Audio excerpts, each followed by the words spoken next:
Guys, baru viral banget dan sedang terjadi pada saat ini. Turut berduka cita juga untuk pesantren Al Khazini Buduran ya, Sidoarjo.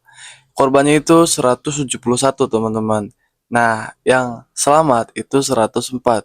Sisanya 67 pulang ke rahmatullah subhanahu wa ta'ala. Tapi guys, di balik itu semua, banyak perdebatan yang terjadi pada saat ini, di mana bahwa mereka menganggap sebagian orang ada campur tangan atau ada kelalaian daripada pengurus pondok, yaitu kiainya. Tapi dari pihak orang tua itu tidak mempermasalahkan, mereka menganggap ada yang takdir, tapi ada juga yang nggak suka. Jadi sebelum itu kita bahas dulu profil dari Al Khazini Sidoarjo. Ini gue buat bukan buat menyudutkan pihak manapun atau mensalahkan atau membenarkan pihak manapun. Ini adalah yang gue ambil data dari berita yang ada. Nanti mungkin teman-teman bisa menyimpulkan dengan penyimpulannya masing-masing, guys. Jadi guys, pondok pesantren ini berada di Jalan Ki Haji Muhammad Abbas, Desa Buduran, Kecamatan Buduran, Sidoarjo, Jawa Timur. Jadi guys, nama pesantren tersebut adalah Khozini. Khozini diambil dari nama pendirinya yaitu Ki Haji Muhammad Khozini Khairuddin. Tapi guys, pada saat itu dikenal dengan pesantren Buduran karena berada di Desa Buduran, guys. Guys, mengutip daripada pengembangan yang dilakukan oleh Ki Haji Muhammad Abbas Majid.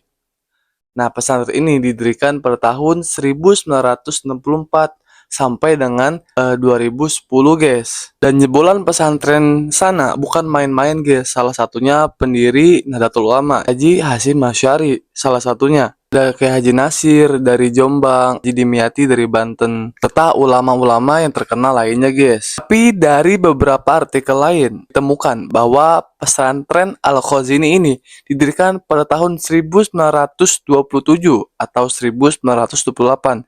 Tapi guys, garis bawah ini belum sepenuhnya dibenarkan. Jadi ini versi kronologi kejadian menurut Pak RT 07 RW 03 Pak Munir yang menjelaskan bahwa kejadiannya pada tanggal 29 September 2025 tepatnya pukul 13.35 yang dimana mereka sebenarnya sudah merasakan adanya gerakan atau adanya gemuruh, akan tapi mereka melakukan ibadah guys, sholat. Nah, gak jauh dari jam itu ternyata bangunannya tidak kuat guys dan langsung menimpa para santri tersebut, guys. Setelah Pak RT ini meyakinkan adanya suara gemuruh, ia langsung mengecek.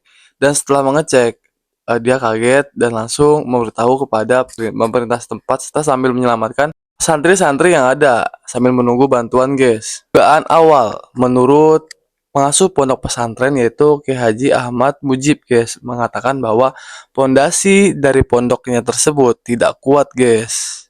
Sebab itu mengakibatkan adanya ambrukan tersebut dan menewaskan korban, guys. Untuk korban itu sekitar 64 dan 107 berhasil dalam evakuasi selamat, guys. Dan tepatnya pada hari yang lalu, itu hari Kamis kalau nggak salah, guys ya, sudah ditutup operasi pencarian, guys, terhadap korban-korban yang tidak ditemukan. Guys, banyak kecaman dari orang tua sebagian dan netizen menganggap bahwa ini ada kelalaian pada pondok pesantren tersebut dan harus diusut, guys. Dan ada berita juga bahwa pengelola pondok pesantren atau pemimpin pondok pesantren dilibatkan serta para arsitektur juga dilibatkan dalam proses penyelidikan ini, guys. Kenapa bisa terjadi? Dari pernyataan pihak resmi terkait, yaitu pengasuh pondok pesantren Al Khazini, Ki Haji Muhammad Abbas Mujib, guys, mengatakan bahwa semua ini terjadi karena Allah dan takdir. Semoga yang meninggal atau korban diganti atau diberikan pahala yang berlipat ganda, kata Kiai tersebut. Beliau juga menekankan bahwa untuk bersabar dulu atas kejadian ini. Kalau memang untuk menuntut, silakan ada jalur hukum dan dilakukanlah penyelidikan, guys. Tapi guys, yang beredar di media sosial sekarang bahwa ada framing atau pernyataan harus menangkap Kiai Abbas Mujib ini, guys, masuk dari pondok pesantren. Katanya menyalahkan orang yang ada serta melakukan kesalahan yang fatal, guys, kata para netizen gitu, guys. Polisi serta pihak penegak hukum sedang menyelidiki kasus ini guys atas kronologi serta diduga terdapat kelalaian yang ada dalam pembangunan tersebut guys. Kita doakan kepada para korban jika meninggalnya dalam keadaan syahid dan juga menuntut ilmu dan Allah berikan kesabaran untuk orang tuanya. Oke guys, gitu aja dari gua. Yang benar datang dari Allah, yang salah dari gua. Bila taufik wal hidayah. Wassalamualaikum warahmatullahi wabarakatuh.